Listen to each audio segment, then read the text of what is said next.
You know, these activist-minded people keep making the case for why anime needs to be gatekept more and more. It's like they deliberately take up the interest of anime, or any interest really, only for the purpose to criticize it, find ways in how it doesn't fit their politically correct worldview, then demonize it and the fans who dare take an interest in it in the first place. And that's why they're referred to as the professionally offended. They forgot what it's like to be entertained, to find value in escapism. How dare you be entertained and not offended at all times in your life? And that brings us to this article. Neon Genesis Evangelion director's new Gundam movie is the perfect mecha experience. I just wish it didn't use one of anime's most uncomfortable tropes. Now, I'm a fan of Evangelion, so this is something I'm looking forward to, but let's continue. Mobile Suit Gundam GQX is in many ways the ideal mecha anime compilation film, but I can't understand why Mobile Suit Gundam GQX spoils the fun by sexualizing its teen protagonist. It shouldn't need to rely on cheap peeks under her schoolgirl skirt. Now, I'll dive into this part some more later because she brings this up again, but by now,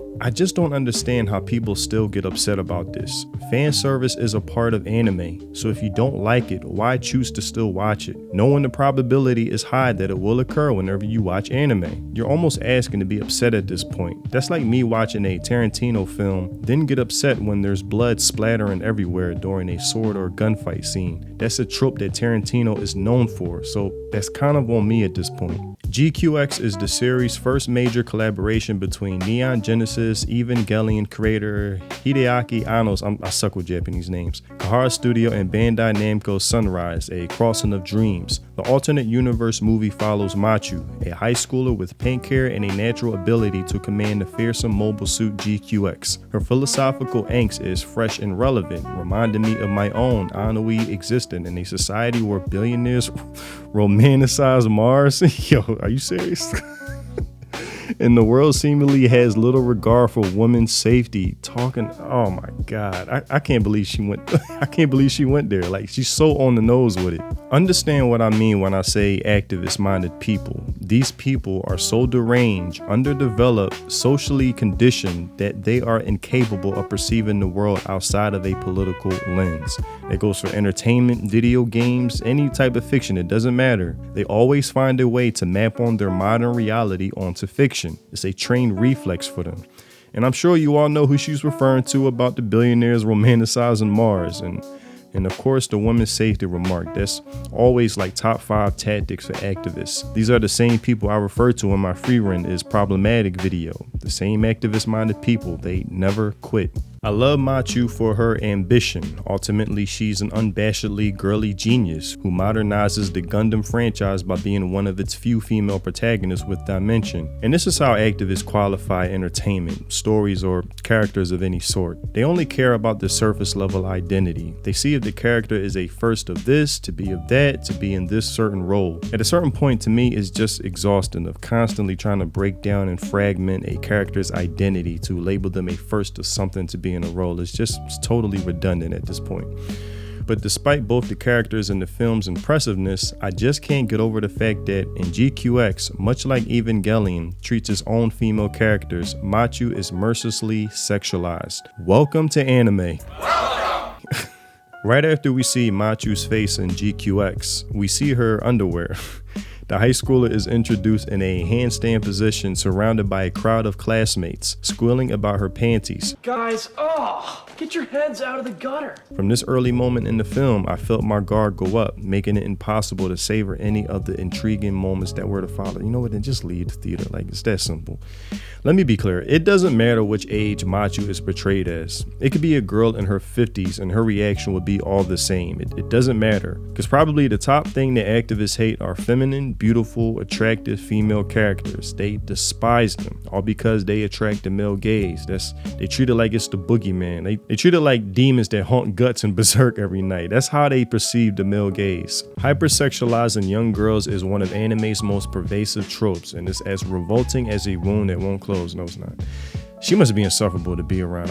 I'll be honest. That's like getting mad at Vampire Diaries or Riverdale for the many lingerie scenes and cleavage shots those shows have. I talk about this in my Is Anime Fiction or Reality video, where I mention I have crushes on the girls in Vampire Diaries even though they're in high school. But even though they're playing characters younger than me, in reality, they're actually older than me in real life. And I highlight that to make a point of how stupid this is. But what makes this worse is that this is anime. Like, they're not even real to begin with. These characters don't exist in anime. But watch my video on that because I go more in depth on that subject. Apart from contributing to a global culture of violence against women and girls. All right, here we go.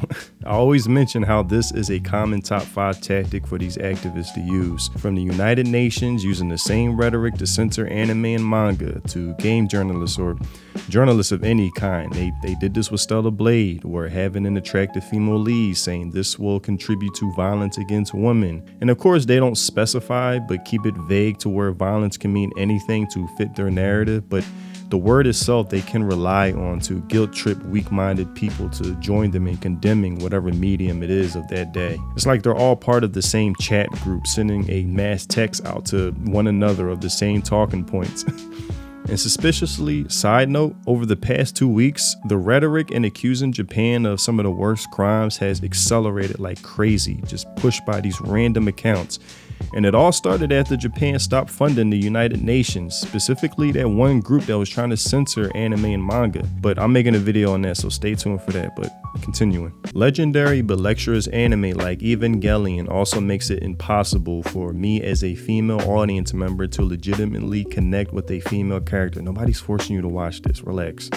It's like she takes joy in being like the buzzkill. Like she really acts out the stereotype of a hallway monitor. I'm not saying all hallway monitors are like this, but she really acts out that stereotype of that type of behavior. Just how can I ruin your day type of attitude, you know? There's always a voice whispering in the back of my mind, reminding me that she's only here for people to gawk at, not relate to. Of course, like I said, the male gaze. It's like they're making my points for me. Like the male gaze is Bigfoot to them. That's how they view it. It's alienating and it's disappointing that Machu is subjected to such lazy exploitation. She really, she makes it sound like she's a character in Taken that was like kidnapped. I don't know if y'all ever seen that movie. She makes it seem like she's held hostage and subjected to. Oh, yo, it's crazy how what's that quote? People will fight for fictional characters more than they fight for actual people. Like, she really is viewing it like that. GQX also depicts the small, obviously young character naked in the bathtub in an unnecessarily drawn out. It sounds like she's paying attention to these details more than everybody else. And naked in the Kira Kira. She also wiggles through an older man's legs while controlling a mobile suit for the first time, something that made my screening's audience giggle. Okay, I was about to say, because that sounds like a comedy scene, and it sounds like she's the only one not having a good time. Like, everyone else seems to be enjoying themselves, getting the jokes. Like, everybody else seems to be familiar with anime, and where she is like the buzzkill of the party. She's the hallway monitor in the school, ruining everybody else's fun. But for me, these uncomfortable moments sit like black coffee on an empty stomach. You know, that's kind of funny. I actually don't eat breakfast and all I drink in the morning is black coffee, so that's kind of funny that she mentioned that. Machu deserves better, as do incoming fans of Mobile Suit Gundam. Okay, whatever. GQX otherwise refreshing take on the franchise. I left the film wondering, why do robots deserve more respect than a girl? Shut when you think about it. Yo, God. I just don't understand. Who do these people hang out with? Like, do these people have a social circle of some sort? Like, I can't imagine somebody being around this type of attitude at all. Like, they at a bar, at a restaurant, anywhere. Like, it sounds like they would just suck the fun out of the room. And I said this before, like, I really do pity these people. They have been so conditioned to be offended at every turn in their life, incapable of any joy or a moment of fun. She literally is the least self-aware person in that room or screening, theater, whatever. In her own words, everyone else in that screening was enjoying themselves, something she's incapable of. She fuels that saying, misery loves company, needing to strip the world of any fun, any escapism, any joy, any moment of just being entertained, because man, life is hard enough. Like, this is what entertainment is for. This is what people look forward to escape from the hardships of reality that people are constantly burdened with on a day-to-day, you know. But these activists just need everyone to join them in their misery. Like, on their watch, fun is just not allowed. But you know what? Thankfully, a lot of the corruption lately has been coming to light, making clear that, you know, these viewpoints these activists have were not as popular as a lot of us thought they were. And I always had my suspicions about that from like day one. Like, who really thinks like this? Like, not everybody can be this insane, right? Not everybody can be this stupid. But it comes to find out, like, a lot of this shit was like funded and, you know, government funded and pushed heavily from top down, where the pushback against this is, you know, from the people is truly organic, growing from the bottom up with a solid foundation. And I'm just glad I'm not alone in this thinking where sanity still prevails. So yeah. But that's all I have for this video. Tell me what you think in the comment section below. Man, like I said, these people, man, there are those when consuming entertainment are just looking to be entertained. But people like this, when they consume entertainment, they're only looking to be offended, find something morally wrong with it, and be the first to the internet to let the world know how offended they are.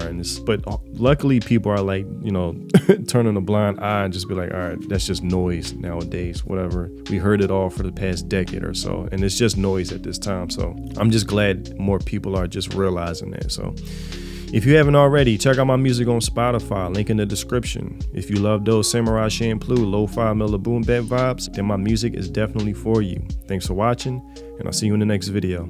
Free think, peace.